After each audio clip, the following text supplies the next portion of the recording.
Yeah, Yoshifumi Gotsuka, you've got some explaining to do. Loop 2's been an absolute joyride to read, getting all the character exploration, the deep introspection, which we really were looking for within Loop 1 of Undead Unluck, all packaged together in a very fun recruitment process that we've been experiencing since the beginning of Loop 2 has been a really gosh darn fun time. And I know everybody, because I was, you all were, I can see it within the views, I can see it within the opinions online. Everybody was really excited around 10 weeks ago whenever we figured out we were diving deep into Unriper's arc. Knowing that Fuko's current MO is to offset, avoid, or negate the tragedies which befall all of the negators before it really affects them and the lives around them, we knew that he was going to have to save Layla this arc. However, that was the interesting question which everybody had posed at the beginning of the arc. This is a love triangle. We know that Latla loved Rip. We know that Rip realistically loved Latla, and we knew that there was some other woman within the equation named Layla, and that's all we really knew about her. And what I freaking hate about this entire arc is that that's all we really figured out about her. I think Yoshifumi Gotsuka handled this extremely well. If you want to talk about narratively, he really wrote well why this was the conclusion of Rip and Latla and Layla's freaking whole situationship. They were going to all end up together because that's what they'd always wanted, and that's what Layla, the woman that Rip really loves, wanted for all of them. However, how he got there was goofy, how it ended was even goofier, and although the video title's clickbait, I don't think he really ruined this relationship. I do 100% understand all of the negative opinions that have been, flowing around surrounding this entire situation. Want to talk about some of the positives I saw from it, some of the negatives I saw from it. Bienvenidos a la Dofides. The name is Darzus. Trying something else. You like this? Let me know if you do. That's why I'm just putting out a video on something easier for me to talk about, because I'm working on the Master Rules video. Look at this script. I can't wait to show it to you. But let's talk about this today. Real quick, leave a like if you could. Subscribe if you're new here. Comment for me either about how you felt about Rip and Latla's entire relationship, but if you could also include, how do you like this whole editing style? If I can, or if you want me to, I can go talk at a desk with a random background being my bedroom, but I kind of think that you guys may enjoy this more. Let's get into it. So let's start off with the positives. I think narratively, Yoshifumi Gotsuka handled this entire situation extremely well. If I'm talking about staying consistent, and maybe not in terms of, like the whole entire series is overall themes, but just in terms of what this arc suggested and what the characters sentimentally felt towards each other, especially that trio, I think it really made sense how things turned out. Although Rip never lost hope in the idea that they would save Layla, he always had this agonizing thought in the back of his head that no matter what happened, whenever he and Layla got married, that Three Musketeers-ass trio would finally have to dissipate to some extent. If he gets married to Layla, then that's a true family. That's a true bond which they're forming, and it's going to be a higher bond than what he had with Latla.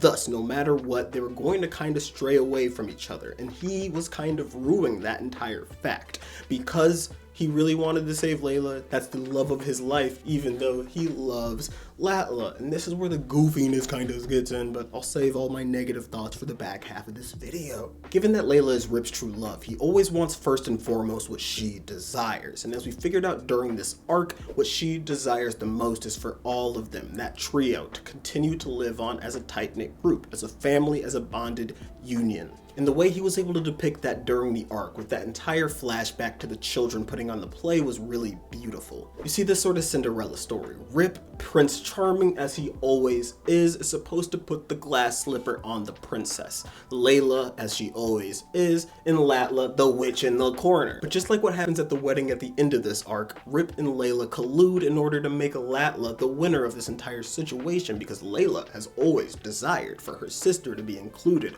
for her to be loved, and for her to be treated just like she is. So, although Rip loved Layla with this vast amount, he just wanted to make sure that she was happy. And I think the way that it concludes narratively, once again, was really succinct. If you go back and just read those 10 or 11 chapters, however freaking long that arc is, it reads well. It reads cool. However, the polyamory, the incestuousness, the goofiness, we'll get to all of that. My second positive is a really big positive because I think this really could have blew the arc even further down into the depths than it ended up, and I don't think this arc ended up anywhere badly. I already said this is like my favorite arc, arguably, in Loop 2. However, Lala and Rip are together, bro.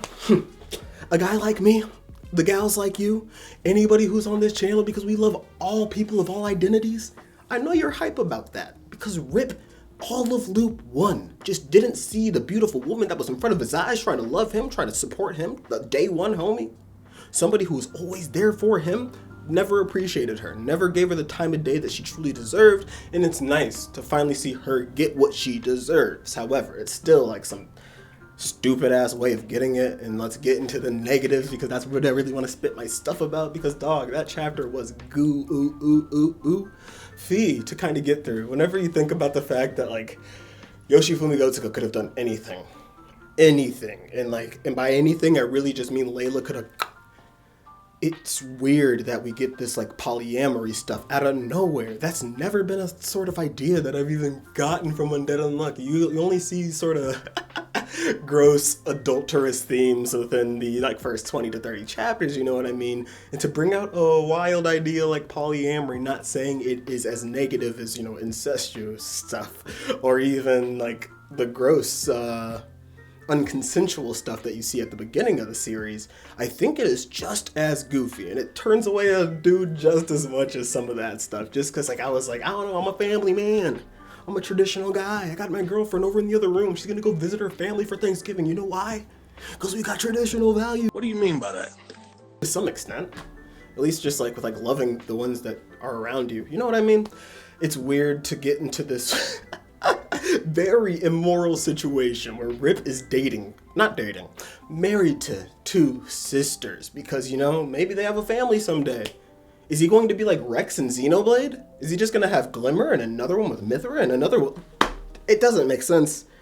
All I can say is Rip, I'm in a relationship with all my bitches, Tristan, is really about that action. It was really cool to see him turn from being the most suavecito individual to continuously being said suavecito individual, but the portrayal of that coolness, that braggadociousness, that swagger was goofy. I kind of like, what's the dude's name in Demon Slayer? Uzui or whatever his name is? That's a way better depiction of like the, I got two women on me, because the whole idea that like Layla is Rip's love never made sense to me. And especially in this lens. At the beginning of this video, I made a joke about just the fact that Layla, we never learned much about her during this arc, and that is probably my biggest gripe. She is a plank. She is a plank of wood. Latla is such an interesting, such a smart, such a quippy, like dope ass character, like really one of the coolest women in Undead Unluck. Well, not even women, just characters in Undead Unluck. And Layla is just Joe Schmo. She's just Natalie, the most normal girl I've ever seen in my life. And I just wish that like at least Yoshifumi Gotsuka could have made us all fall in love with her as well. Made us understand why Rip likes her over Latla, because at the end of this arc, nobody even knew that. She's obviously coming to the Union. Maybe she's an amazing freaking baker and she's gonna be making us cookies and sweets and just going crazy all the time, and like, I don't know, maybe she's even a combatant. Who knows?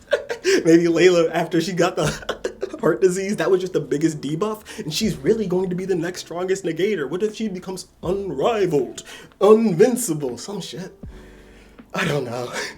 I genuinely don't know, but I gotta edit this. Don't know how long this is getting. I hope it's not anywhere over like 6, 7, 8 minutes, because it's not that serious. None of this is that serious at all. I really enjoyed this arc so much. The return of the undead, the introduction of the master rules. I need to record that video. And I don't want to be working all week, because I'm already working in real life all week. You know how it is, bro. And I'm trying to play Star Ocean's second story. I'm out of here.